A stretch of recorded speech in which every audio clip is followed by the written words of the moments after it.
It is Monday. It is President's Day here in the United States, a holiday that I don't... Oh, is it? Yeah, well, I said the same thing this morning, too, when I got up and Mel was sitting on the couch watching TV. I go, why aren't you working? Because she's always in the office when I get up at like 6:30 or whatever. She's like, it's a holiday. And I'm like, is it? And she's like, yeah. She's like, it's President's Day. And I was like, we still celebrate that? And she's like, yep. I'm like, all right. Interesting.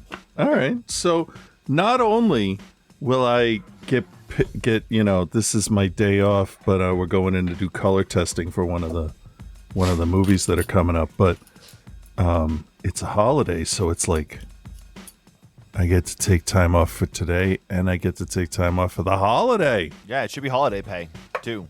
Yeah. Should be. I don't know how that stuff works. Well, I'm salaried finally, so that doesn't matter anymore. You should get a floating holiday out of it then. Yeah, no, that'll happen. That'll happen. I'm not worried about that. I have zero issues with how my boss and I interact. Good. Yeah. My boss, on the other hand, huge dick. Well, I mean, tell Melissa, just calm down. Welcome back to the show, guys. This is Outside the Cinema. In case I didn't say it already, it is your weekly source for cult movie discussion. This week on the show, we've got 2 reviews. We've got Scott coming by with a segment. I don't know what he's got to talk about. And Joe is starting a new series this week. We made him watch the Hostel series, so that'll be interesting. Oh, that's right. That will be interesting. This week we are covering Bad Moon, which is a 1996, if I'm remembering offhand, starring the star of Eddie and the Cruisers of other films. Michael Paré works quite a lot still, I might add, if you look at his IMDb. But Bad Moon is a werewolf flick. One that yes, it is. Yeah, I'd seen the cover art many, many times over the years, but I'd never bothered to watch it. Figured what better time than now? It's fairly generic box art, but it's like you can't get more typical than this. Right, but it looks it's also good. It's very standard, but very eye catchy at the same time. Absolutely, because it's a good werewolf. Yeah. That's a huge plus. I will say the cover had put me off watching it. Really? And I know this is counterintuitive because I'm like, that cover is really nice looking. There is no way that movie's going to be that good. Well, yeah. And then I just didn't watch it.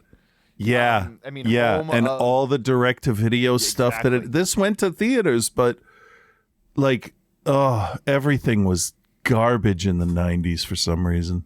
It felt. Yeah, I feel like there's the gems, but... Oh, yeah. I don't know. The other flick, too... Sorry, continue. The 90s, I'll say it every time. The 90s was a transitional period for horror, sci-fi, comedy, all that stuff. We've kind of transgressed to a different style. I will. And I'm there for it. So, yeah. Cool. Also this week, we are taking a look at the Australian horror flick from 2009 and kind of our run of going and visiting stuff that came out when we started the show. Or like within a few years of the show being on the air, and it probably discussed in passing, but have never actually reviewed because now they fit into our 10-year rule, which of course is only a rule when I want to enforce it. The Australian horror flick, The Loved Ones. Yeah. Which Chris and I were discussing a little bit before we started recording that both of us had watched when it was released, and this was our first. Was this your first revisit of it?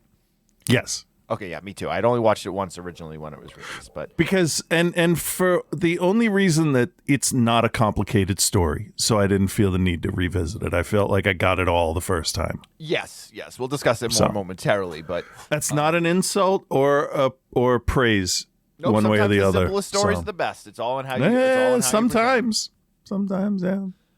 All right, hey, join the Patreon, guys. We're going to be gearing up to be doing some commentary episodes very soon. I'm going to be putting out a message over there soon to everybody that's a member. If you join, even at the $1 range, you can make some suggestions in here. It is patreon.com/outside the cinema. What does that membership give to you? It gives you the shows early every week, Monday or Tuesday. I've been pretty busy lately, so I've been getting the shows out on Tuesday morning a lot of times because I will be, I'm neck deep in editing a documentary right now. So it's Man, that is deeper than balls deep. yes. Oh yeah. No, it's been very 100%. Yeah. It's it's one of those things where you're like, there's a finish line. Like now you like know that there's a finish line, and it's like, Yeah. well, shit, I got to get there. So Yep. it's kind of like record the show, immediately dive into that, and plus I've also had a bunch of other stuff going on. I got a new music video coming out for the band Elsewhere on February 21st. That drops on, I think, their YouTube, and I believe it's premiering on Eddie Trunk. Apparently, does some sort of video show. I don't know. Okay. Because I know he's the That Metal Show guy, and he has a serious show, but I think he's got a video show too. Because the band was like, "Oh, Eddie Trunk's going to premiere it on his show," and I was like, "All right, that's cool." So look for that. Band's called Elsewhere. The song is got a weird long title because it's a concept record, but check it out. It'll be out on the 21st. I'm sure I'll post links to it everywhere. What else? Yeah, patreon.com/outside the cinema. That's really the most important thing. That's money goes into supporting the show 100%. Helps pay the internet fees, the hosting fees, and whenever we need to replace any equipment or do anything that's related to the show, it comes from that account. So know that doing that will completely support the show. It's not even necessarily a monetary thing for us. I just keep the money there, and if we need to do something, it's there when we need it. Yeah. So patreon.com/outside the cinema if you'd like to make suggestions to us from films to cover or are now or what will be exclusive Patreon commentary episodes. That is the place to join up. Cool? Yeah. Cool. Sounds good. Okay, so we've got two simple stories this week, The Loved Ones and Bad Moon. Let's start with The Loved Ones. It's the more recent flick, and I think is a really interesting kind of piece in terms of its timing and how it fits into films from around the year 2009 or so. Okay? All right. Yeah. I do believe I have a trailer here. Let's take a listen.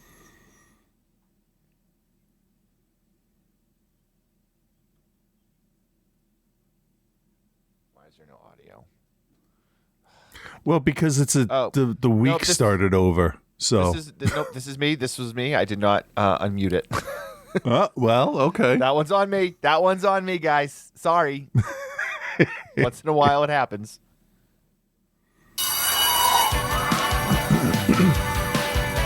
You coming to the prom? Yeah, I'm going with Holly.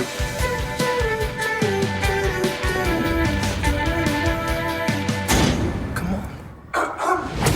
Yes! She said yes! Wow, you look wicked. Let me get the door, my lady.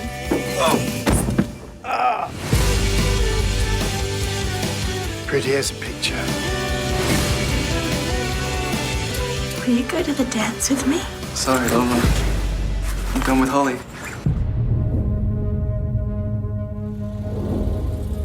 Guess who asked me to the dance? Hey.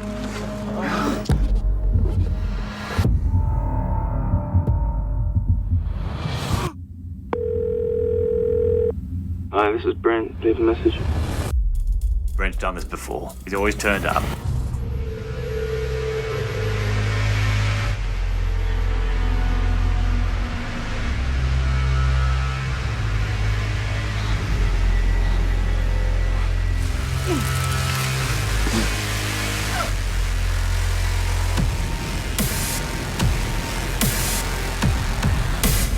Lola. What are you looking at?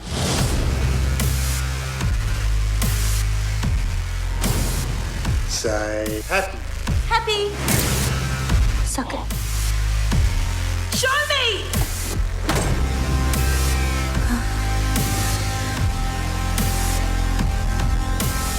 When I find my prince, this is the song we're gonna dance to.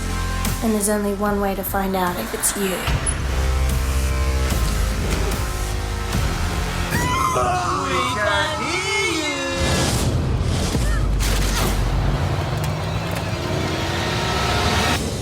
Boys shouldn't hit girls. I'm going to stab Holly in the heart, just like you did to me.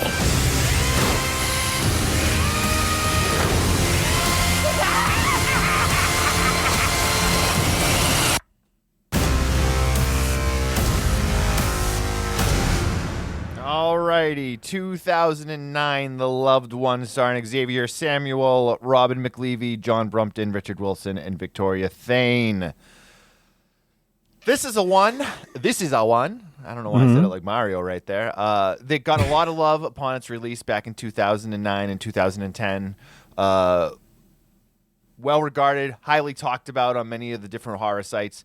Going back to this time, though, Chris, like to around 2009, 2010, horror films, I think, were in a very kind of odd spot because they had gotten very popular in the mainstream with fare like Twilight. Cabin Fever as well. Well, no, Cabin Fever's prior to this, I think. Yeah, that's what I'm saying. That was 2002, so you said horror had gotten more. Say, what did you say again? I said that it had gotten more brought to the mainstream. Yeah. So Cabin Fever is before this. Cabin Fever is actually interesting because it's at that tail run of like when you had soulless slasher flicks that were, like we covered last week, Valentine. Like that's like kind of the tail end of that. I was thinking Cabin Fever is the bridge between this extreme horror and suffering and the old slasher stuff. That's where my mind went. Okay, for me, it's much more this film is a bridge for people that were brought to the genre because of things like Twilight. See, I would figure no one that watched Twilight would ever consider this. Well, that's normally you are correct, but this is definitely at a time where horror was being brought to the mainstream. So films like this actually kind of found their way into that kind of in that world, and I think people were really shocked by what they were, being shown because on the outlier of this, the skin of this is a obsessed girl over a boy, and you can put the spin in, and the trailer kind of presents it that way in like Lost in Love and all that stuff, and then you watch the film and it's fucking harsh and nasty and dirty in a way that none of those films could ever hope to be. Yeah, and there's I have thoughts on a lot of things with this now. Yeah, it's an interesting story to go back and look at, 13, 14 years later. But to give you guys a quick synopsis of what The Loved Ones is, you have your main character of Brent. He is presented early on as driving a car and getting into an accident and killing his father in the accident. He's kind of one of those like loose cannon lost soul kids at high school. He's got the long hair and likes to smoke weed. He turned to drugs to try and forget that his mother blames him for the accident. So the accident was interesting because as it happens, he swerves out of the road to avoid hitting this weird bloody kid in the street that's not at the time even mentioned again. Right. So basically he wraps the car around the tree, kills his father. His mom is like just an emotional basket case from this ongoing. So he's always dealing at home with her, plus his own feelings of guilt. So he listens to, it's the very classic outlier, listens to a lot of heavy metal music, smokes a lot of weed, tries to, keep the pain and guilt out of his mind by, doing it with other things. He's definitely a depressed kid. But he's not a piece of shit like he's not a bad the movie kid. would have him go. He's just this is the lowest point in his life is basically what when it goes 1 year later after the accident, this is his rock bottom up to this point. Right, exactly. He can't get out of it. But we see that he has a very caring girlfriend. She's very much like normal. She's very pretty. She is like what, the high school kid wants as his girlfriend. Yeah. And she is very much like wanting to help him and be there for him, but not in that like pandering sort of way. She just genuinely cares about him. She legit is in love with him. Yeah. Yeah. And he loves her.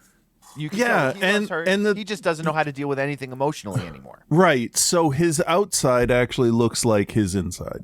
I mean, we all mask how we feel when we're out, but not this kid didn't. He just put on whatever was around, didn't come brush his hair. He's like existing, and that's the best he can do. Doing the best he can. So we know that the prom or the end of year dance is coming up. He's going with his girlfriend Holly, but we meet Lila. Who also was it? Lila or because she's listed as princess on IMDb, but I believe her name is Lila. Right. The initials that we see in the movie are LS. LS. Okay, that sounds good. We'll go with. Was it Sullivan? No. No, this doesn't take place in Southie or Ireland. I'm pretty sure Irish people went to Australia. I don't like your tone. I don't like the fact that happened. So what are we gonna do? We're gonna. Oh, that's right. I was gonna look up her name, and I'm like, all right, don't go to IMDb because that's not gonna. And then I'm like, oh, it's labeled as princess here too, because oh fuck, I'm on IMDb. Lola Stone. Lola Stone. Yep. So- Lola. Lola. So Brent is at his locker, and Lola comes up to him and just appears out of nowhere. Yeah. Which is kind of a foreboding thing when you know what happens in the rest of the movie. She gets real close. And she's like, "Hi, Brent. Will you go to the dance with me?" That's Irish. Oh yeah, shit. How do I do my Australian accent? It's not the same thing. I always confuse. What you need, I've learned from watching British panel shows. Jimmy Carr he's like, you need an activation phrase, like one that like people will do the shrimp on a barbie. All right. Oh, good day, so- mate. Don't let a dingo eat your baby. Right. There right. we go. She's like, shit, I lost it. No, see what you got to do is, good day, mate. You want to go to the year-end dance? But that's not what she said. No. Good day, mate. Hello, Right. Brent. Hello, Yeah. Brent. There you go. Hello, Brent. Hey, Brent. Hello, Brent. Would you like to go to the dance with me? No, That's Reese. what- No. But that's what she says. Yeah. I'm not mad Now, at the suits. The leather suits. This great. is the first problem with the movie here is that who the fuck is this girl and why should I give a shit that she's asking him and feels rejected? There's no introduction or lead into her at all. None. So And she's very plain Jane when we see her at the school. She's wearing just mousy. jeans and a t-shirt, no Yep. makeup or super limited makeup. Her hair's just up in a ponytail or whatever. Yeah. Very unassuming, as you said, mousy girl. Yeah. I don't know where you're G'day, from, but mate. yeah. You're a mousy girl. Yeah, there you go. You're like wallpaper. Nobody will know that you're there. Yeah. So and the only other time we see her is when what's his face is with his girlfriend and His girlfriend, Ollie. Her name's Ollie. yeah, when they're having sex in the car Yes. and she's outside watching and Yes. first of all, if you're in high school and two people are having sex in the car, you're probably gonna stop if it's the middle of the day and be like, hey, look at this. And they were parked in the school parking lot. So Yeah. And Man, the other thing Australia, too man. is he's been dating this girl. She has to know that they go to the same school. Mm-hmm. So her anger about this clearly came out of the trailer. You know that's going to happen and you've seen the poster. Her anger is script-wise completely unjustified. right. Because we have no history about these two characters together. Correct. Now, if he had have dumped her to go out with the other girl, or if he had been dating her when his father died and he just dumps her because he doesn't want to deal with anything and goes out with Holly, fine. Then there's a reason. Or they drop a couple lines of dialogue of him with Holly being like, hey, Lola asked me to the dance. And then Holly responds with, man, that girl just won't quit. Yeah, she's been following. She's had a crush on me for years. Boom. My one sentence fix theory. Yeah. Works Exactly. like a charm. Works 80% of the time, every time. Yeah. All right, so we know that she's looking at the two of them get their rocks off, and you know that she's got a creepy look because there we go, Nah, it's just her face. creepy look, because she's giving the stare, and we also get that very slow pan in motion with the building brooding music. Yeah, there was a lot of cliched type stuff in this. Like, Very much so. So, fast forward, Brent is home now. He's fighting with his mom. His mom is very overprotective of him now because they lost the father in a car accident, and she's like, well, who drove you? Or who are you going to the dance with? And he's like, Holly got her license. And she's like, well, you can take a cab. And she's like, no. He's like, no, I'm not gonna take a cab. My girlfriend has her driver's license. it was embarrassing how long it took me to figure out why the mom was so upset, and that it wasn't the fact that she's a new driver, but the fact that he'd be in a car. Right. I totally forgot about the car accident. Yeah. And then he makes this great response of Mom, what does it matter? I'll still be in a car. And she has no retort to it. And she has no retort to it. She's like, oh yeah. Yeah. And to be fair, the mom's just terrified of losing anybody else, beyond rational. And he's all that she has left. And it's made very apparent that with the husband gone, then it's the type of thing where he's all that she has left. Yeah. And she can't lose him. Right. So, and that woman that played the mother, she was so rawly emotional about the whole thing. She was good. for sure. She brought a level of worried mom I haven't seen in a long time. Agreed. So kudos. So he kind of just goes out. He grabs his headphones. He's gonna smoke some weed. He goes out. He climbs up a rock wall. He does the hot rod. I'm going to my angry place. He does. He very much does. It was great. It was great because this was a rock wall, and it was an interesting location. So good on you, location scouts. When Australia is not trying to kill you, it's a very beautiful place. Well, clearly, as this movie indicates, anything or anyone that looks at you is ready to kill you. Pretty much. So he's climbing up this rock wall, contemplates just letting go and letting himself fall. He doesn't. No. He climbs to the top, puts on his headphones, and he listens to "Ride the Lightning" by Metallica. I'm assuming that's what it was. Sure, yeah. So someone sneaks up behind him and chloroforms him. You don't say. I did say it because it happened. Yeah. We've also not mentioned his best friend, who is also going to the prom or the end of year dance, and he's asked a girl who is another damaged character of.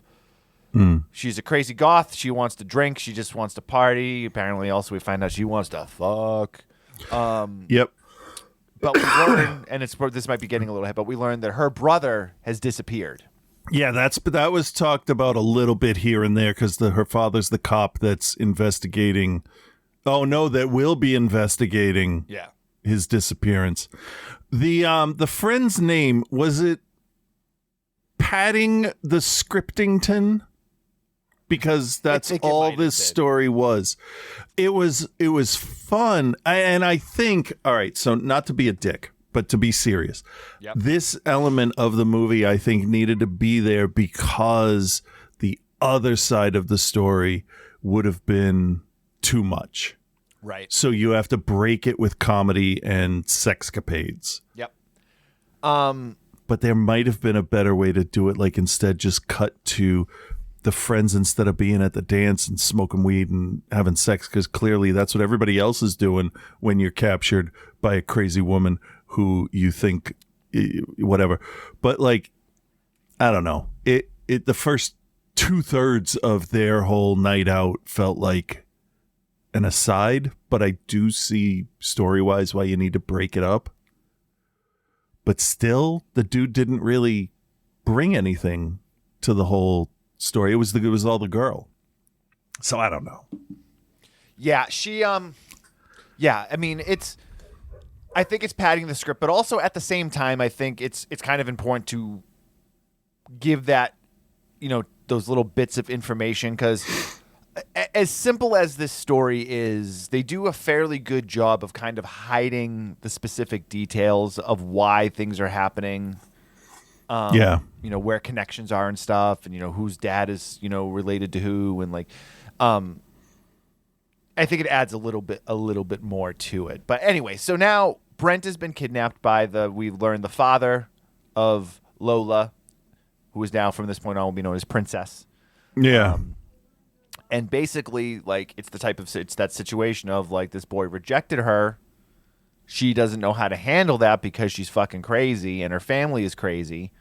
And they've now kidnapped him, tied him to a chair, and they are going to have their own private prom together.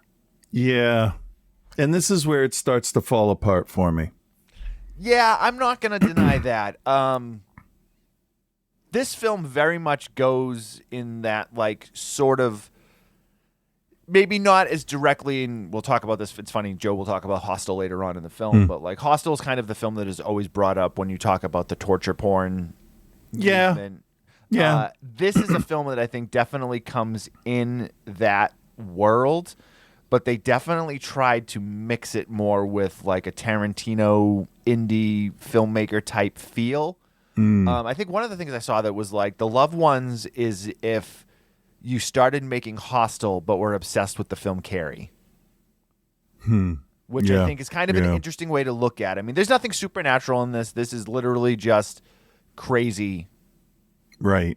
No. Well, connection yeah, to it's reality. Carrie because it's the prom, but it's also, it's closer, I think, to fucking 16 Candles in that aspect than it is Carrie, because nothing bad happens at the dance. It's just a bunch of sex and stuff.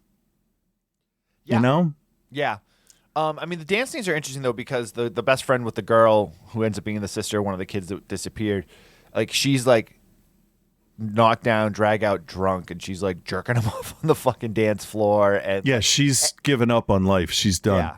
She's like, whatever she can do to feel at this point, and everyone's, like, looking at her, and, like... Even embarrassed. Even feeling embarrassed is something she would feel. Doesn't care. But so... We learn, that he's trapped now. They're going to go out of their way to basically, like... And it's really weird because she talks about how she's, like, obsessed with him or has a crush on him or whatever, however, what it is. She's got, like, these photo books and stuff.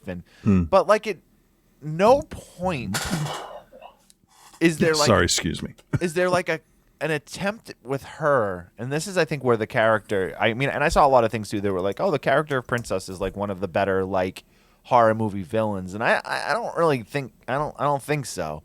Because she doesn't, like, attempt to make a connection with him, or, like, it's just like, I'm gonna show you all this stuff, and then we're gonna torture you. Like, there's no, like, so one of the things that they do to him early on is she injects bleach into his vocal cords to paralyze his vocal cords.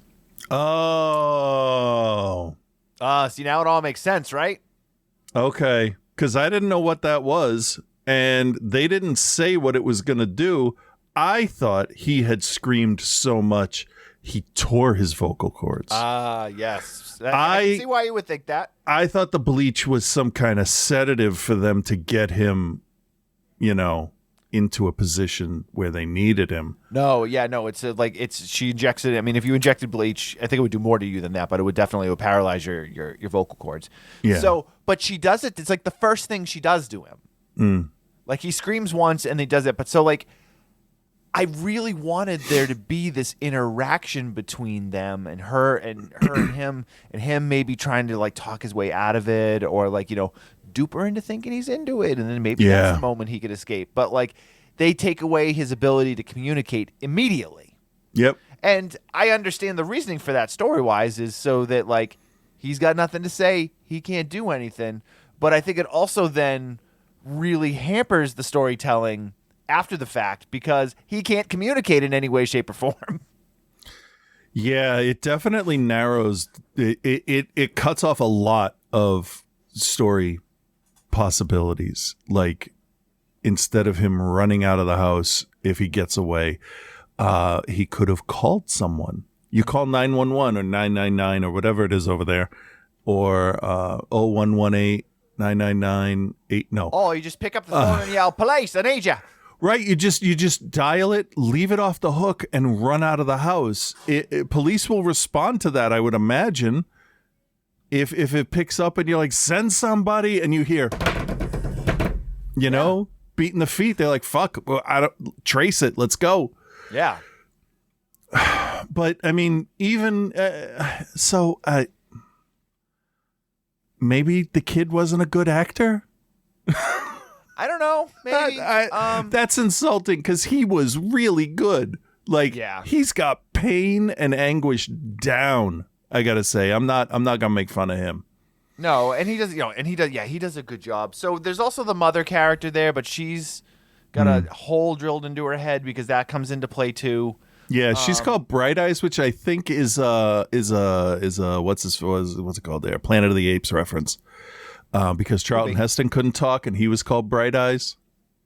Yeah. So, just a thought. This movie has a lot of subtle references, which are nice.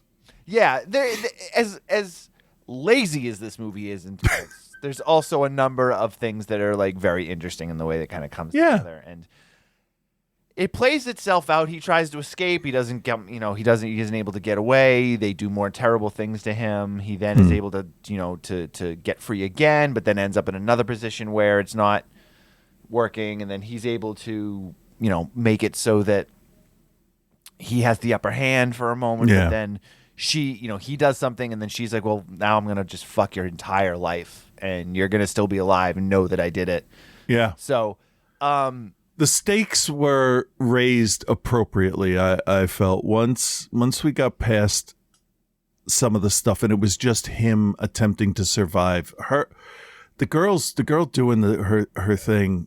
It added an element of urgency to him getting out.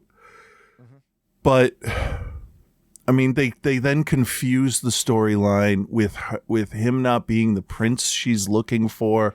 And then the incestuous attraction between the father and daughter, I think, muddies the whole thing and kind of... Yeah, and that's kind of just thrown in there kind of...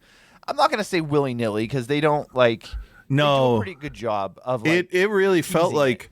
Yeah, it felt like this has been something... Because when she puts on the dress, he doesn't look, but then he looks over with admiration... Not lust, really.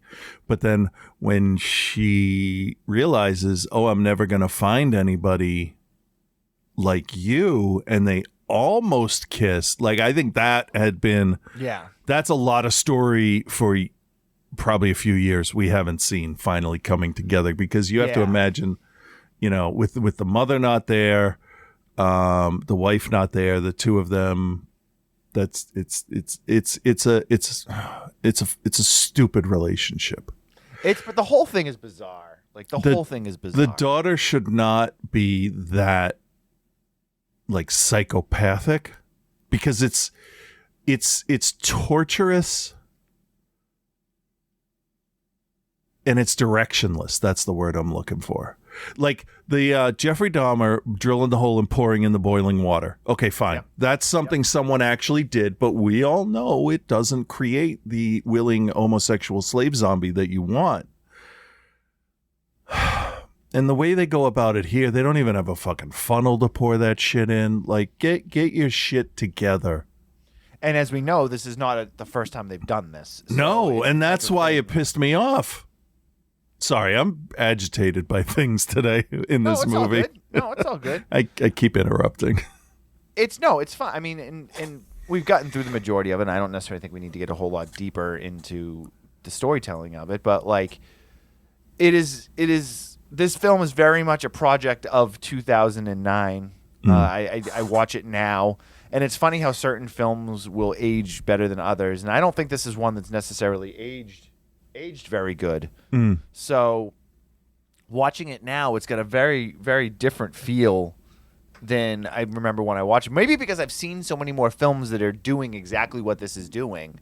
Yeah. And this doesn't do anything necessarily really wrong, I don't think, but it also doesn't offer a whole lot that I haven't gotten somewhere else. Nah, what it does is add a love story to The Hills Have Eyes or Texas Chainsaw Massacre or whatever no, but you it's want. more refined than that, though. Like, she goes to school and, like, it's like, she puts the dress on, she cleans herself up, like... Yeah, that's true. And, like, it's like she looks and she's, like, presented very pretty, like, when she's first, and they do a really good job of, like, making her more and more ugly as it goes. And, very much changes when you start to really know exactly what's going on. But I just don't know whether when we watched this back in 2009, 2010 when it was released, we thought, I remember both of us like speaking pretty highly of this, if I'm not mistaken. Yeah. I don't know if I feel that way anymore. No, because times have changed. Everything going on in the world has changed, which, if you look back at what was going on in the world, and when this torture porn stuff started up, it's sort of a direct reaction to, terrorism and 9/11 and a global recession. And we all wanted to see people suffer that weren't us, and it didn't matter who it was. Now the right person has to suffer, and that matters. Right. Oh, that's a really good point. All right, I think we can grade it. Okay.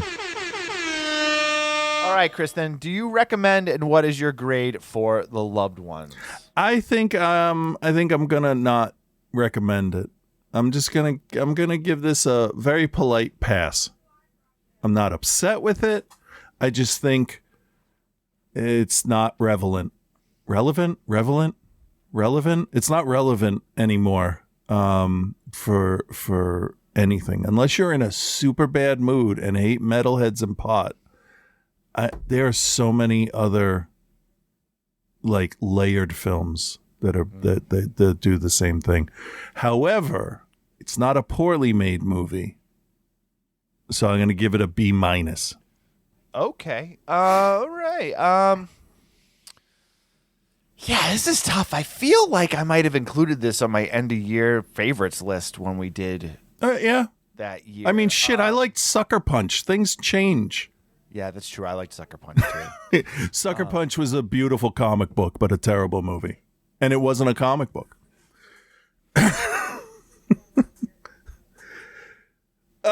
You got gnomes sneaking around in your backyard? No, I'm watching Travis try to fix his bicycle. Oh. Because he vacation week. Well, because he pulled it out of the shed and like wasn't careful with the way he pulled it out, and it looks like he pulled the chain off it. Oh, okay. So we all learn by ourselves how to put a chain on, right? Yep. So I'm gonna grade this film right here, and then I'm gonna have to pause this and go help him because he's staring at me because he can never seem to do anything on his own, despite the fact that he's almost 12 years old. Well, putting a chain on, if you've never done it, that can be a little tough. It doesn't seem like it should work, but it does. Right. All right. Anyway, so this is tough because I do remember really enjoying it. I did not enjoy it nearly as much as I did upon my first viewing of it a few years ago. Maybe he's leaving now. I'm trying to. Nope. All right. C+. Mm-hmm. It actually looks cheaper than I remember it looking. Okay. And it just doesn't offer much in terms of anything that we haven't gotten in, mass amounts since then. I think the acting is good. I felt like she does a good job.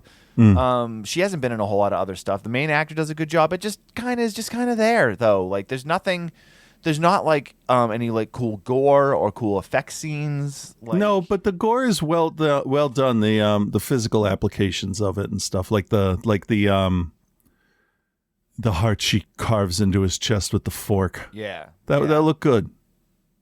Yeah. All right. I gotta go help this kid with his bike. Okay.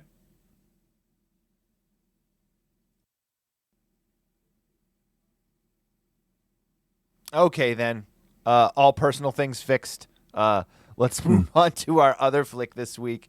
Your favorite, the werewolf genre. 1996 Bad Moon. Here is. I'm gonna go on record and say I may have. I actually had the misjudged. trailer timed up. It played perfectly, and that's the time you decide to start talking. That was on purpose. The one time it doesn't go to a fucking T-Mobile commercial or like. I bet if you start it over, it'll be Liberty Mutual. I'm just gonna play it from right here and shut your goddamn mouth. A house on the edge of the woods. Out here it's safe and peaceful. A family alone. Mom? Yes, sweetheart? Can you leave the door open a crack? A favorite uncle who needed their help. Things haven't been going so good for me since I got back, sis. You could come stay with us. But when they invited him in, Think I better keep my eye on you. they let in something they could never imagine or ever escape.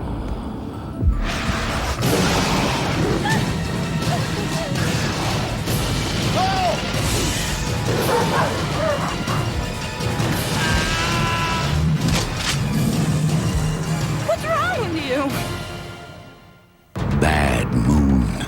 It doesn't have to be Halloween to be this scary. All right. They laid it on. Thanks. They laid it on pretty thick in that one there, man. That was. Pretty I can think of two things wrong with that trailer. First of all, I think people can imagine werewolves, and I don't know. I saw the movie and escaping. We'll see. Well, also, I mean, there was a whole bunch of shit in that trailer that was not in the movie. Very misleading. Was taken from Wolfen. I don't know, man. Like, I will say though, very, very mid '90s trailer with the overarching voiceover. That guy's voice is '90s video store trailers. So good too. And I was Yeah. I was hoping it was the VHS trailer for it too, where it was like available now on video cassette. But we didn't get that. Anyway, so Remember when people used to see that and be like, "Oh shit, I gotta go to Blockbuster." I know, right? This is one that we definitely had a Blockbuster that I looked at many times and just never watched. Yeah. I don't know Me why. too. Because as we said earlier, the box cover art with like the face of the wolf with like one of the eyes being the full moon and like Yeah. it's very cool. Like it's not like anything special, but it's cool. Mm-hmm. It's cool. So anyway, Michael Paré, you might remember him as Eddie from Eddie and the Cruisers. So from this point on, I'm just going to refer to him as Eddie. Yeah, very intense actor. Been in a bunch of stuff. Actually, for most of our listeners, like he's the dude from Streets of Fire. Yes. And he's been in tons of movies. He has a movie on his IMDb called Cool Dog. Okay. That's a sequel to this, right? Maybe, yeah, I don't know. This is based on a novel. Did you notice that? I was reading about it, Yeah. yes, because I thought, well, that's not a unique name for a dog, but I get it. The dog's name in this is Thor. Mm-hmm.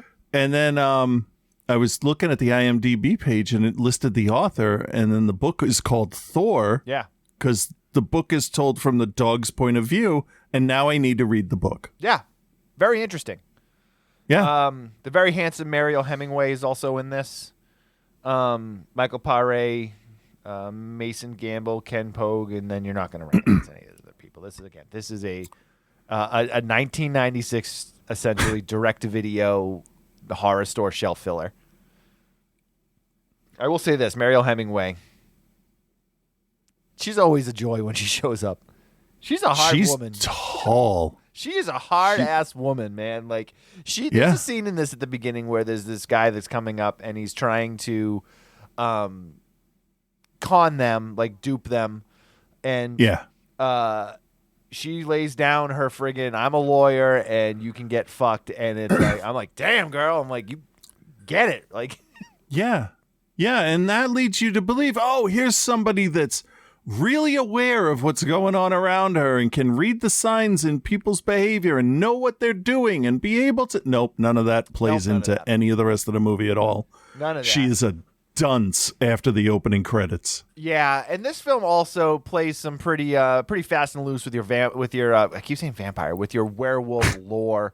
I'm okay with that. We're introduced to Ted and his girlfriend.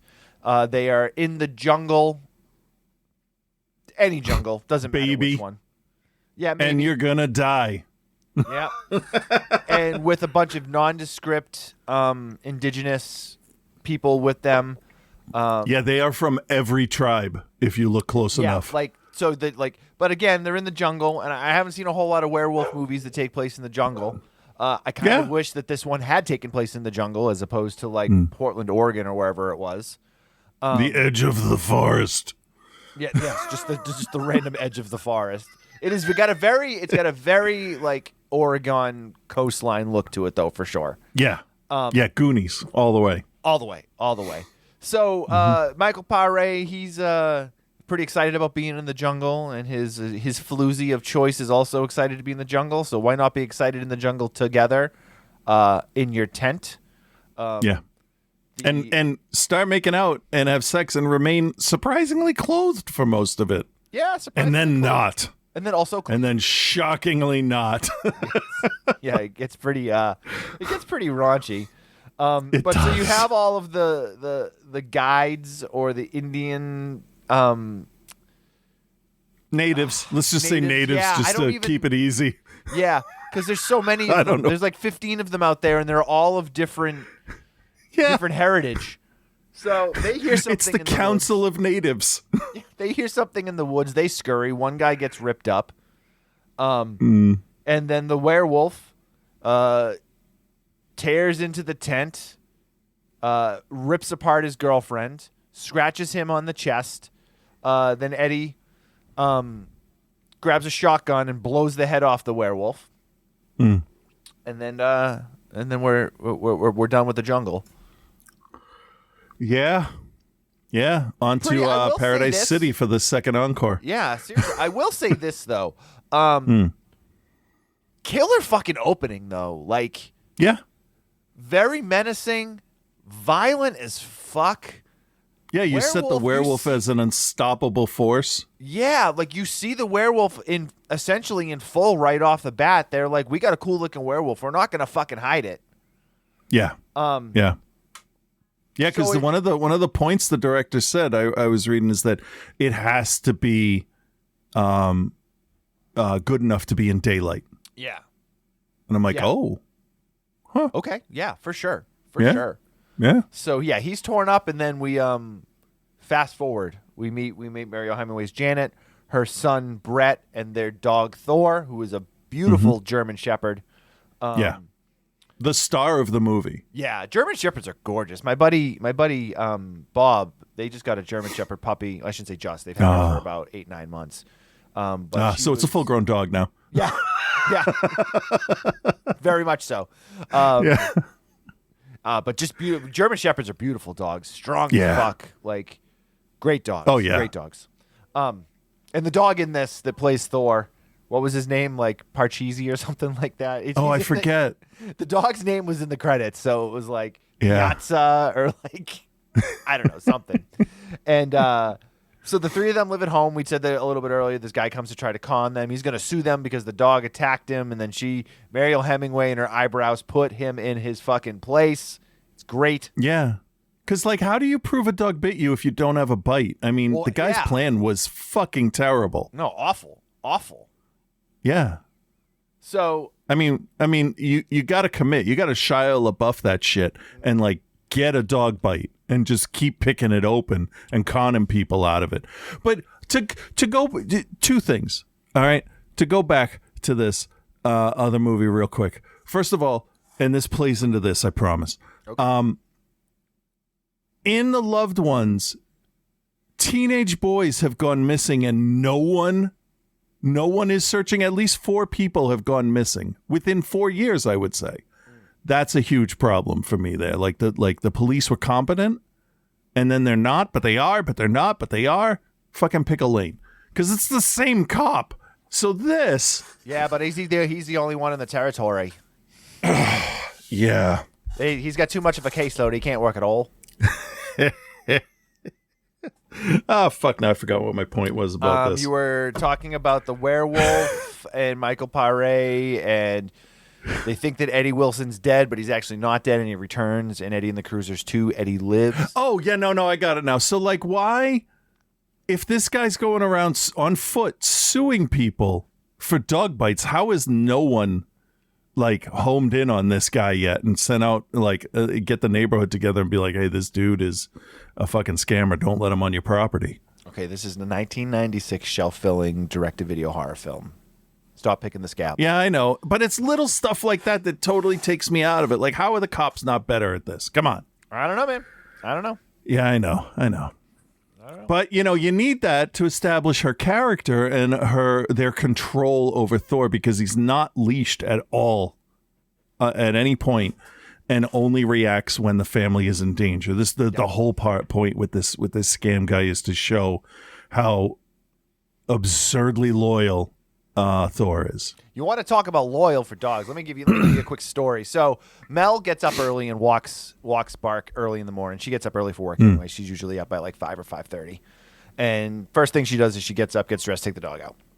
This morning, apparently, they were walking down by up the street. There's like a turn and like where the Little League field is and stuff. And they were walking up the street, and she was like, Bark got real like, not aggressive, but like heightened. And they turned the corner, and my wife was like, we were within 3 feet of a coyote. Yeah, that would have been my guess. Yeah, it was right. She was like, it was right there, like within 3 feet of me when we turned the corner. And she's like, Bark went into defense mode, like you've never. She's like, I'd never seen how how aggressive he got at this coyote, and scared it off, Good. Good. Yeah, they don't generally want to hang around for a fight. No, especially if they're on their own. Yeah. Because coyotes running gangs. Yeah. Coyotes that wear leather jackets and they carry chains. Goddamn suburban gang coyotes. Sometimes you don't even realize it though with the pets, like how defensive they will be of the family until they're put into that situation. So like I find all of this like super believable with how like protective the dog is, and just knowing it's funny that happened this morning, that like this like coyote was like right there. I told Mel, you could have scared the coyote off on your own. All you had to do was like get real loud and like lunge at it, and it would have taken off. Right. Unless it's rabid, then it will attack you. Right. You don't need that problem. Right, but I mean, if you're in that situation, no, but you definitely try it. Like, you got to try it. No, yeah. Anyway, so my dogs have definitely been dead asleep and have smelled something in the yard, and they have to go outside. They sniff every inch of the fence, and then they're satisfied and they can go back in. Do you get a lot of coyotes near here? We've got tons of them here. You know what's weird? When I worked in Brighton, which for anybody that doesn't know, it's like, you go through Boston, it's still technically part of the bigger part of the city. It's urban, blah, blah, blah. I saw 4 coyotes in Brighton crossing Soldiers Field Road. So all at different times. But yeah, I've seen 6 at different times in my neighborhood. Okay. Yeah, over the years I've seen that, but I hear them all. Oh, yeah. I was this is not related to the movie in any way, and honestly, there's really not a lot. Well, it sort of is, because coyotes are a lot bigger than you think, and they will sneak up on you. Well, we were at last Thursday night. We were having the draft for the Little League, and which is pretty close to me. It's just like it's not far. It's like one street over and like a quarter mile up, but it borders like a bigger area of woods than the other side of me. And so we were coming out, and I was just shooting the shit with a couple of the other guys that are involved in the Little League, and you could hear them, and it sounded like almost like a fucking like carnival or something. When like you're kind of near and you hear like just like kids yelling and like screaming and like the Doppler effect on the roller coaster as it goes by, like how sound pulls and distorts and sort of. You know what I mean? Like, if you had said to me, like, if it was the middle of the day or something and it was a Saturday, I would have been like, oh, what's going on down at the lake? Or like, it sounded like kids yelling. And Yeah. like it was crazy, and it was a fucking like coyote orgy or whatever. Like Wow. it was insane though. It was actually kind of frightening because of how loud it was. I can imagine. Yeah. Yeah. That's not, you don't want to be in the middle of that shit. No way, because that's when they get aggressive. Is when there's like they're in groups and they're trying to mate, or like they're young or threatened or whatever. Or they've got food and they're protecting it for the pack. Yep. Yeah. The one thing you don't want to roll in on is a coyote den, because they will. You're not gonna scare them out of their den. No. Anyway, No, so that does getting not back happen. to Eddie Wilson and the return of Eddie Wilson, and his new single that's released, "Seasons of Hell." I just know a lot about the Eddie and the Cruisers movies for some reason. I know, huh? What? John Cafferty and the Beaver Brown Band isn't your thing? I don't know why it's not. I don't either. Anyway, so Michael Paré is now been attacked by the wolf. He is Mariel Hemingway's Janet. She is his sister. So he has come back to the United States from whatever weird jungle he had his expedition in. Apparently, no communication from him in the fact that like his entire party was like murdered. His girlfriend has also been murdered, and there's just like no like communication on any of that. And he's like, "Hey, listen, why don't you and Brett and Thor come give you a visit?" And she's like, "Yeah, that'd be great. You know, we haven't seen you or whatever." So should they go and visit him? And he's living in an airstream on this like just off a lake there, and he's just kind of like, "Yeah, cool. Like, hey, you know, I wanted to see you." And we kind of learn later on that he thought that now that he's this werewolf, he's like, well, if I can try to reconnect with my family, maybe that'll make a difference. And he's just trying to find a way to beat it or whatever. But this is also kind of where the confusion in this movie comes for me, because they don't really get into too much lore in this. You're kind of just forced to kind of take it for what it is. So we know he's attacking hikers in the woods and eating hikers in the woods. But now the cops are onto that. So despite the fact, and this is another thing that doesn't make sense in this movie, they found 4 dead hikers in the span of like a couple weeks or whatever. And they think it's a wild animal because it's a werewolf tearing people apart. And he lives like right in the middle of all of this, because we see the dog. The dog goes out into the woods when they're visiting him and finds the remains of a hiker, like way up in a tree. Was or that whatever. was that the tree measuring That guy? was the tree guy, yeah, the tree servant. Yeah. So Yeah, that's the word. yeah. So all these cops and all these people are there, and they're all around his airstream, and he just like pieces out. Yeah. And he's just like, "Yeah, I'm gonna come stay with you and Brett for a little while." And they're like, "Yeah, that'd be great. We'd be great to have you here." The cops aren't. I like, did not understand that at all. why they didn't keep him there, or like. Well, yeah, like he just moved there, and then people just started disappearing. Yep. It's not even math or science or just started, and also bottle. he's like, Okay, this isn't bottle rocket science. Okay. I like that. I just love that. Like I they didn't show it, but I would love the idea of like the police guy there, and they got all like the pieces of the dead bodies, and he's like, "So, Chief, I'm out of here." Yeah, you guys good?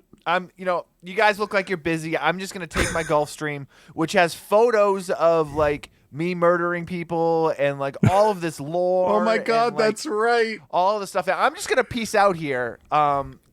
That's the incrimination trailer. You guys, listen. You guys don't have to look in there. You don't have to worry about it. It's fine. I'm just gonna go, and here's my phone number if you want to catch up with me. And they're like, it's 1996. There aren't really cell phones yet. So, how are we gonna find you? He's like, I don't know, just look for the silver Airstream. And they're like, all right, Eddie, have a good one. Now, to be fair to the movie, Nope. the sister knows the cop really well, which I would assume means they grew up there, so the cop should know Mr. Cruiser. Yeah, but they also talk. It's Mr. Wilson to you. They also talk about how she had moved away. Oh, or, okay. Or maybe not moved away, but she moved there from the big city. Oh, yeah, okay, never mind. Who knows? I'm going to be honest. I took it as I didn't get. and so I that's why didn't she take knows as the much. police. I didn't take as much information from this as you did. No, I never do. I sometimes I retain the most pointless things. It works though. Sometimes. So, so Eddie Wilson gets his Airstream, and he parks it in a very specific spot at the sister's house. It's almost like it was there to begin with. So when we get the shot, I know, right? So when we get the shot though of the Airstream, am I mistaken that there's no vehicle? It's just the Airstream. Right. Does he have a car, and then how did they get it there? I thought he had a truck in one of the scenes, but that was their truck. Maybe did they tow it then? Did they bring it? It is possible he just had it dropped off. I mean, Riggs had a similar setup on the beach, right? In Lethal Weapon. That's true. So, yeah, it's like Last Starfighter. It's a mobile home that doesn't go anywhere. Yeah. Yeah. But I guess you would find a spot. That was a great spot to park the thing. Oh yeah. And then like you whatever. Up. Yeah, whatever you're driving it in, you would put that off to the side, right? Because you don't want your exhaust pointing right into what you're sleeping in. Right. If right. Not Anyway, that you can these are sleep and benign drive at details the of same story. time. Yeah, we're avoiding the rest of it because so all he this shows story up. boils down to is there's a werewolf in the woods. Yeah. So he shows up, tries to endear himself to the family, but as we know, dogs don't buy bullshit. Yeah. Thor's like, hey, there's something fucking wrong with you. Yeah. And Yeah. Michael Paré is like, fuck off, dog. And the dog is like, oh, you're going to tell me to fuck off?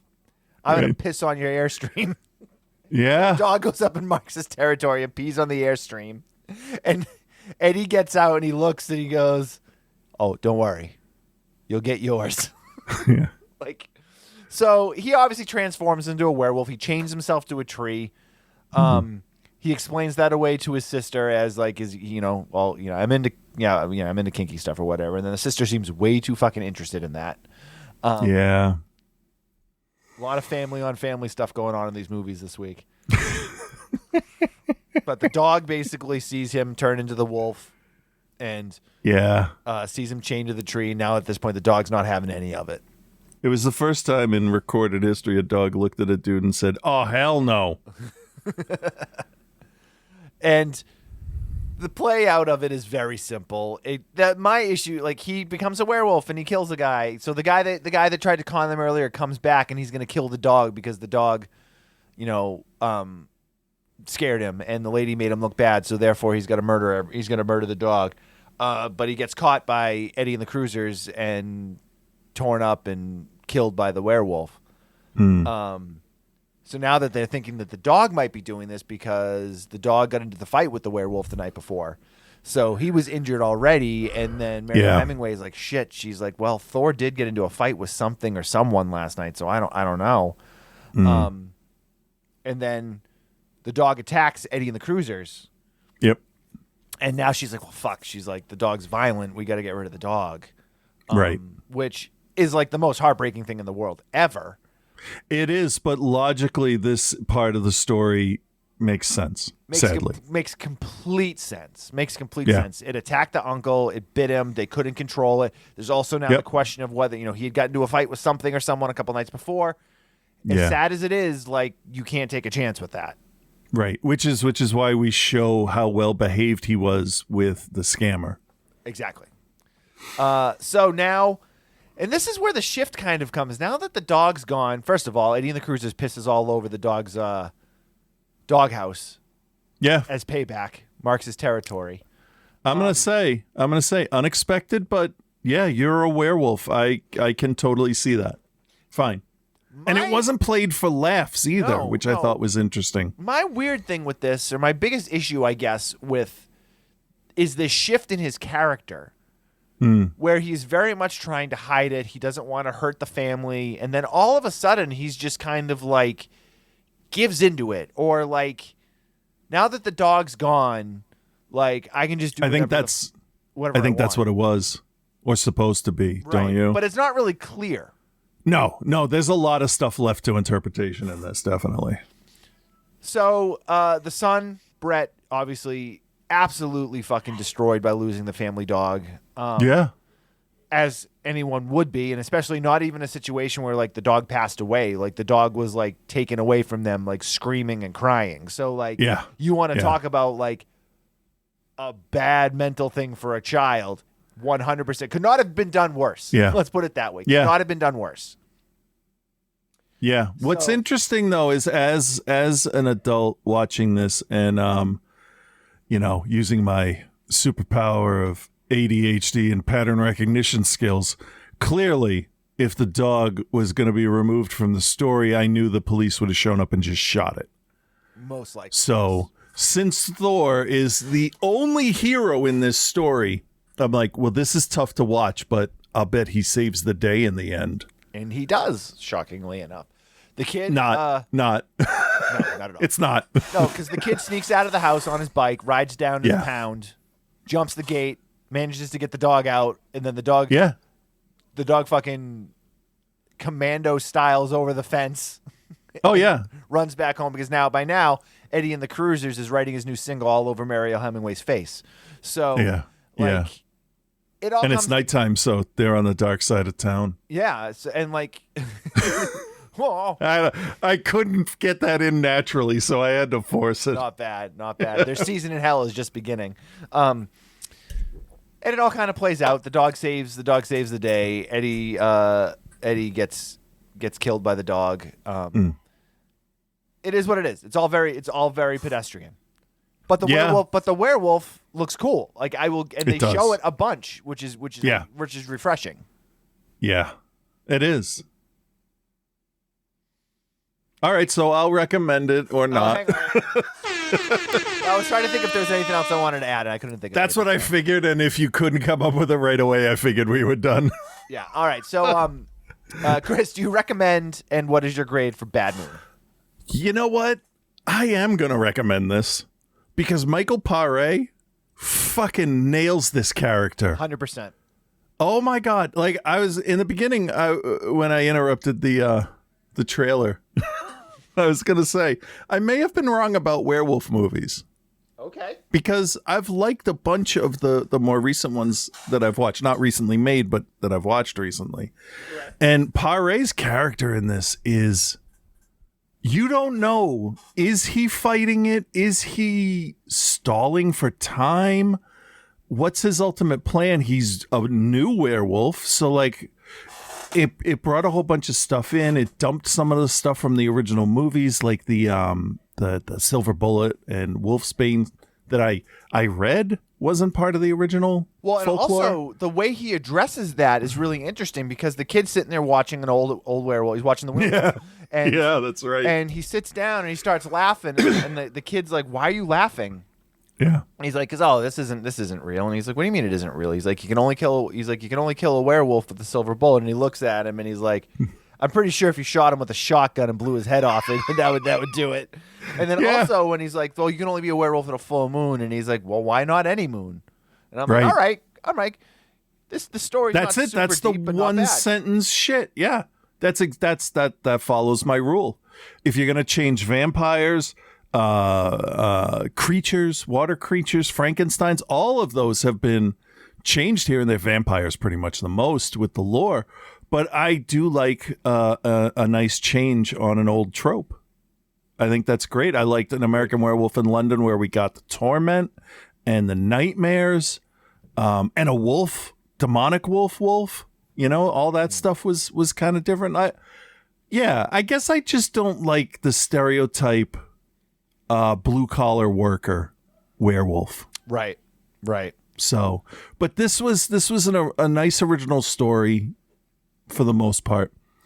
It is the strongest from the time Thor pees on his streamer, and there's a legit like straight up definable conflict between the two of them. And then once Thor's taken away, like that's it. That's the best part of the movie is from then on. Right. So yeah, I'll recommend it because I think Michael Paré really put a lot into this. I think he really thought about it. Mariel Hemingway, on the other hand, handsome woman, is not a good actress. Not in this. No, but the thing is, she is a good actress. She just is. I felt like this was a paycheck for her. Yeah, it could have definitely. Yeah, but like I felt like if you had put Denise Crosby in here, no one would have noticed. Like if she was in there for one scene, right? Like no one would have noticed the difference. She's fine. I've liked her in other stuff, but I don't know. She's no Dee Wallace. How about that? Not her best day. Not her best day. No. But she wasn't terrible. She was just going through the motions. That's what it felt like. She was the least invested. So I'm gonna give this I'll B- again. Why not? It was a great werewolf, and this is the thing I remembered that I forgot. A very bold move to put a dog and a fake werewolf in the same scene.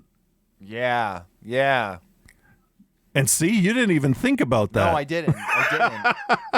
But very bold to put the actual animal and then a fake version right there. Yeah, and they did a good job of shooting it because I didn't even think about that then. Yeah. All right, so you know what? I'm gonna give this a recommend also. It's not anything you haven't seen before, and I know we kind of said that with the earlier film, and I didn't recommend the earlier film. It's good for what it is. It runs an hour and 20 minutes. You see a lot of the werewolf, which tends to be the biggest issue with like werewolf films in general, is like they don't have the budget, so they don't show it. This has got a decent enough budget that they were able to make a couple of different werewolf suits that look really good. They were smart about the way that they shot them, full well knowing they're like, we're gonna fucking show this werewolf. Right. Right. And I agree with you. The Michael Paré, who is a guy that I really like. I love Streets of Fire. Obviously, you know, as we've learned more tonight, I love the Eddie and the Cruisers movies, which we reviewed at some point. I know we did. We did. The first one is good. The second one, not nearly as interesting, but he does a great job. And yeah, he knows exactly what he's doing in this. And he's like, I don't get a whole lot of lead roles anymore, so I'm gonna fucking eat this one up. Yeah. Yeah. And the dog, the dog actor that they had in it did a great job. Superbly well trained, believable in every like moment where it's supposed to be like angry. And German Shepherds tend to be good show animals anyway. And the dog actually looked like it cared. This is a weird thing. It looked like it cared about the people it was supposed to. I don't know. No, I don't know if that comes agree. from having dogs and looking for behaviors. I don't know. Wishful thinking. I don't know. I'm gonna give this. You gave it a B-. Yeah. Yeah. You know what? That sounds about right. That sounds about right. It's available on a bunch of places. It's available on Tubi. It's available on Arrow. Any of those lower tier streaming sites, it's probably available on. You mean the good ones? Yeah. Ones any of those streaming sites that we all enjoy, it's available on. Good stuff. Yeah, good stuff. Not great. It's not like if we were to do a top 10 like werewolf list, like maybe this falls down around like 9 or 10, but like it's not going to challenge, American Werewolf in London or like The Howling or any of those. But in terms of like werewolf movies, it's pretty solid. It's pretty solid. All right. Before we do Joe's segment, I did find the trailer for Cool Dog, starring Michael Paré. Oh no. We got to listen to it. Okay. We got to listen to it.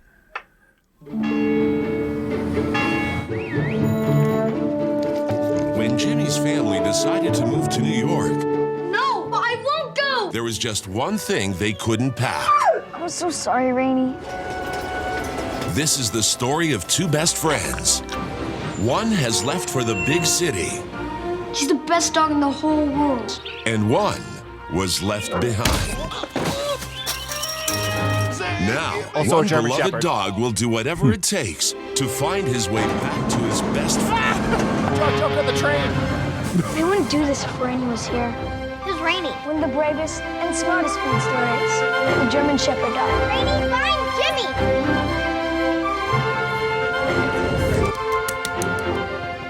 Dog's riding the subway. I can't believe you came back. Cool dog. That's the trailer. Help me. Wow. Can you imagine that pitch meeting? All right, so I got this movie about a cool dog. Yeah? Is Dog the was dog driving cool? the boat. Well, that is a cool dog. I got to give it that. Driving the boat.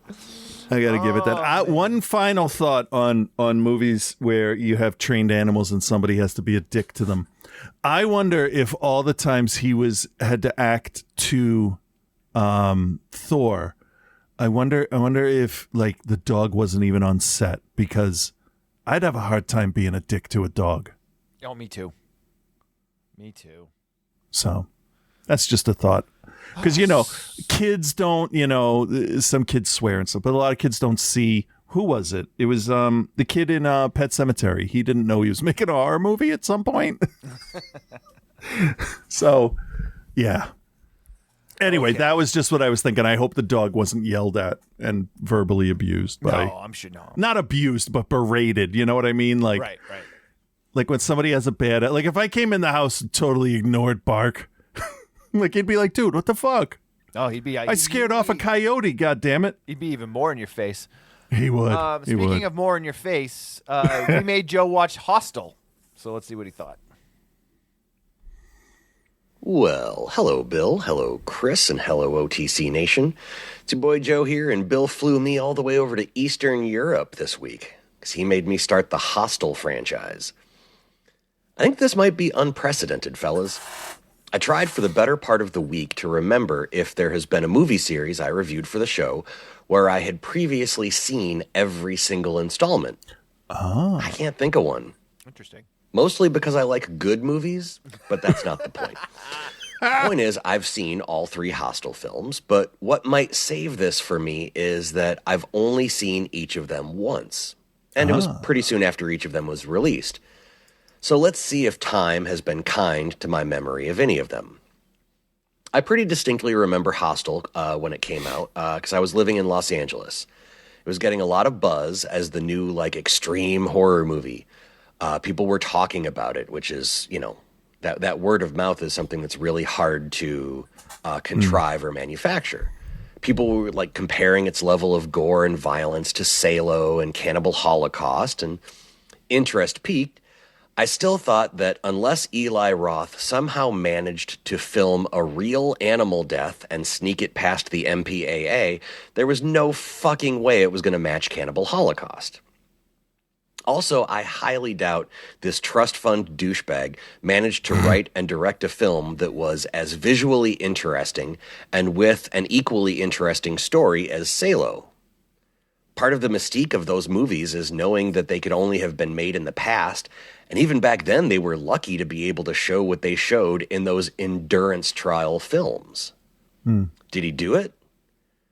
I think both sides of that argument are valid. Did I walk out of that theater in a daze, kind of mildly traumatized by a movie that went way further than I thought it could? Yup. Did I quickly get over it because I had already built up a callus, having already seen Salo and Cannibal Holocaust and at least one of the August Underground films? Also, yup. I think one of the interesting things presented here is the American tourist in trouble overseas story. The idea of getting into some deep shit far from home is, at its core, pretty fucking scary. Like Brad Davis in a Turkish prison in Midnight Express, when all he wanted was a bit of hashish, is a fucking nightmare. Yeah. Jamie Lee Curtis having to pal around with Stacy Keach, who looks like he hasn't showered in a week, in Road Games. Fucking nightmare. Yep. I think there might have also been a killer hunting them, but like the killer wasn't sitting next to poor Jamie Lee Curtis in the cab of a big rig looking like he smells like taco meat that got left next to a heating vent for a week.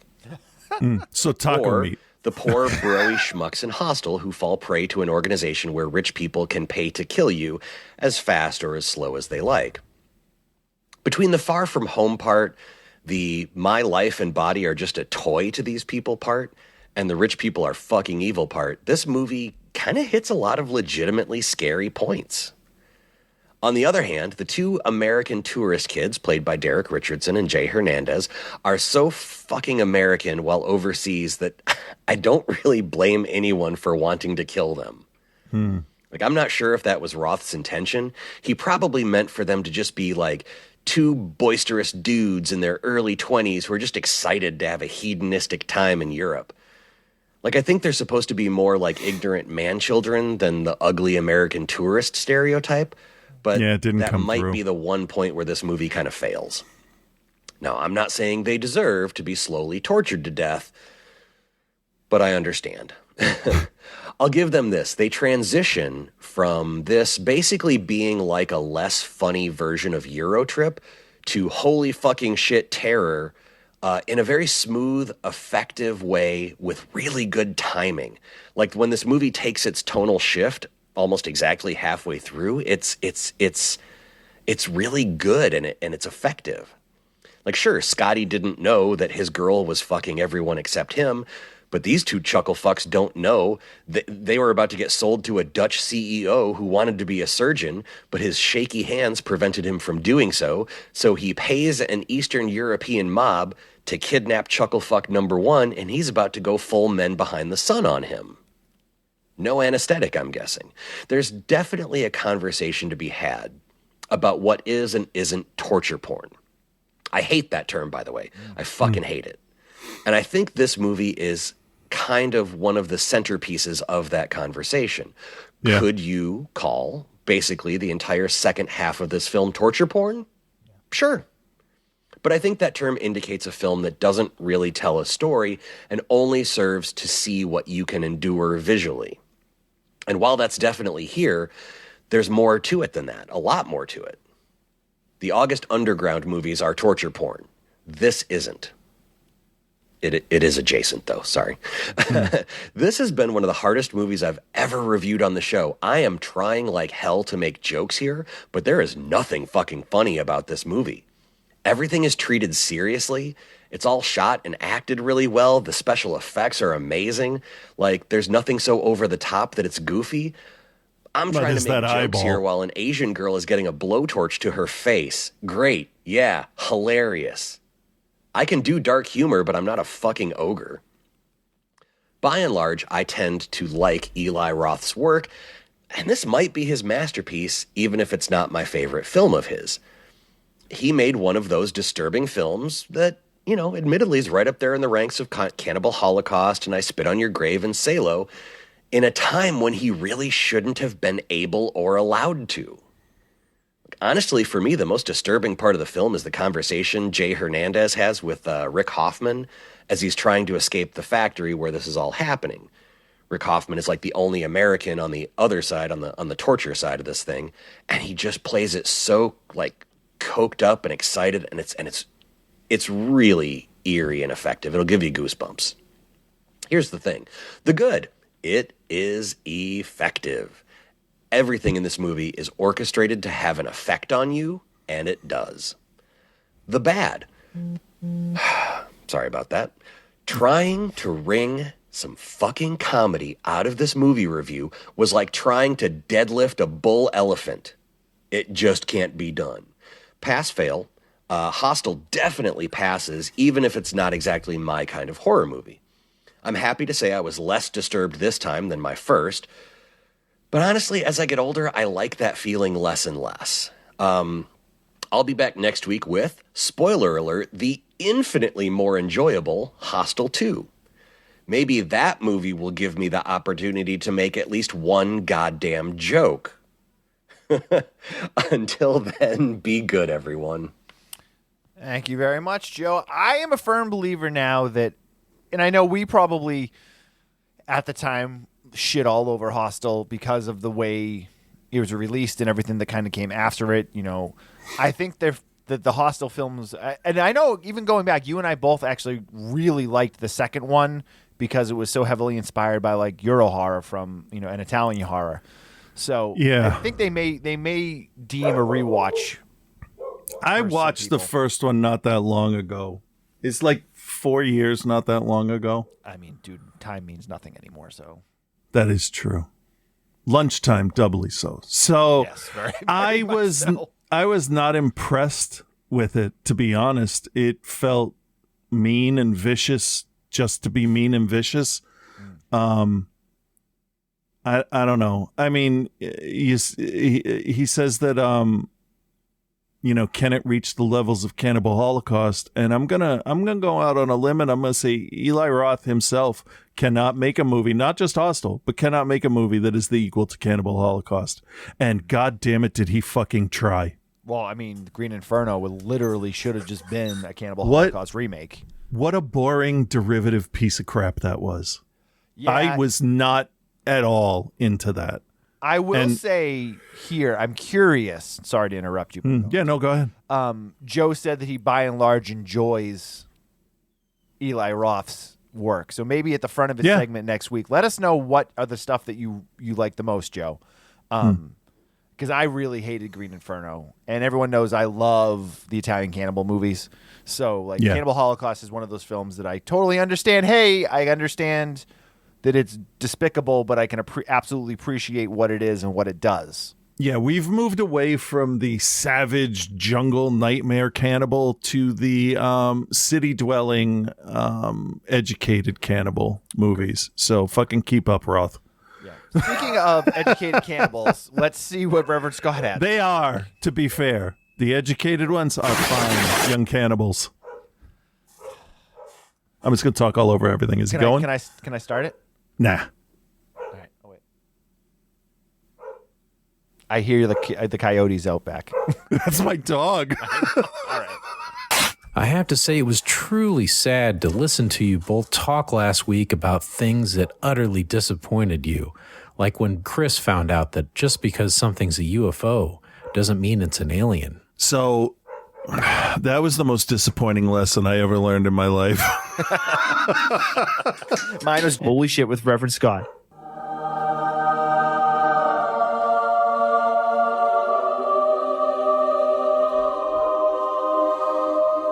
What? Yeah. Holy shit. Yeah. With Reverend Scott. Worcester ass police. I don't know. Hey there, Bill and Chris. This is Reverend Scott. Oh, you fuck off. Oh, please. You know what you want to hear. Another holy shit segment. I'd rather fuck myself with the cross from The Exorcist. Sure, that too. Wouldn't we all? But enough about our fantasies. What was going on in the world of OTC last week? Well, it was the week of love. At least that's what Bill's plan was. Did you catch what my kind of sort of theme was for this week? No. That's okay, Chris. I'll tell you all about it. Starting with Only Lovers Left Alive. You know, Raven Shadow would especially have appreciated how you described the stars of this movie. So Only Lovers Left Alive is basically the story of two vampires that have been in love for centuries. They are married. Loki plays Adam, and the bald lady from Doctor Strange plays Eve. Bamboleo. You gave this an insanely positive review, but at the same time, what you suggested that were positive points about the movie, no one else seems to agree with. This is a very slow-moving, atmospheric tale with literally zero action in it. So to say that you have a vampire movie and then to be like, there's no action or horror in this is a very, I think, a tough pill to swallow for some people. So I immediately went to the interwebs and checked out online reviews of this movie. And boy, do they seem to disagree with you. They all say it's pretty boring. What do you say about that? One of the things you see about this movie out there is that it is boring. Tell everyone why it's not boring. That's the wrong answer. That's about the point where Chris disappeared from his feed. I assume it's due to the fact that vampires have no reflection. So I give Only Lovers Left Alive an A-. And I give the review, which is probably all a lie to cover up Chris's thirst for blood, a C. Fucking ridiculous. You know what should have been more ridiculous? The movie Valentine. I should know. I saw it back when it was fucking new. Yeah. And your review was far more entertaining than that fucking film. But I hope that doesn't mean I still can't complain about your review. Well, I guess you can still complain. Okay, good. Because you started out by using the word literally like you're some sort of millennial on TikTok. This is literally the paint-by-numbers book of slasher films. It could be a coloring book. Then you started attacking the star power of these actors. So I think the one of, if only interesting thing about this movie is seeing the stars that were in it before they were stars and knowing that none of them are stars now. So I'll have you know, Denise Richards was on 2 seasons of The Real Housewives of Beverly Hills. I guarantee Chris has seen her on that show. He just recited one of her famous lines last week. I'll have a gin and tonic. And of course, we all know Katherine Heigl, because her and Seth Rogen got knocked up. And that movie wasn't annoying at all. I just wish I knew what Bill thought about her. She just fucking sucks. At the end of the day, Valentine is forgettable trash. That's really it. Yeah, and it gets a D-. I give the review a B+ though. So that's good, isn't it, Bill? Oh wait, let me guess. You're offended because I didn't give you an A. Like, I might not be offended by it. That doesn't mean I'm going to fucking like it and I'm going to be okay with it. But I'm not offended by it. Good thing I don't care either way. Moving on, here's the part where I usually tell you about something I've been watching lately, like a new movie. But I haven't seen a new movie. And I haven't been disappointed by the new Ant-Man Quantumania yet. So I guess I can just talk about something I've been watching, like nearly 5 seasons of Yellowstone with your boy Kevin Costner. Anything you've heard about this cowboy mafia show is probably true. Wet ass pony rides. Yes, that's true. Being able to binge the first 4 seasons of this show on Peacock was quite the wet ass pony ride. Especially any scene with Kevin Costner's daughter on the show, Beth, played by Kelly Riley. She's a fucking riot to watch in this. And this show's really got it all. Land grabs, kidnapping, cow-napping, the plight of the modern American Indian, shooting, cowboy one-liners, ass-kicking, explosions, diesel trucks, love, sex, nudity, corporate takeovers. You know, and nobody's truly the good guy in this. Everything is the devil. And I think that's what makes this fun to watch. It's as if a completely moral gray area was a TV show, but with cows. And I give this show an A. And that's really all I have to say about it. Are we done? So, is it over? Yeah, I guess so. I just hope you enjoyed the segment this week. It's actually a really cool little thing and just adorable beyond belief. Aw, thanks. So until the next cool little thing I do, peace and love, guys.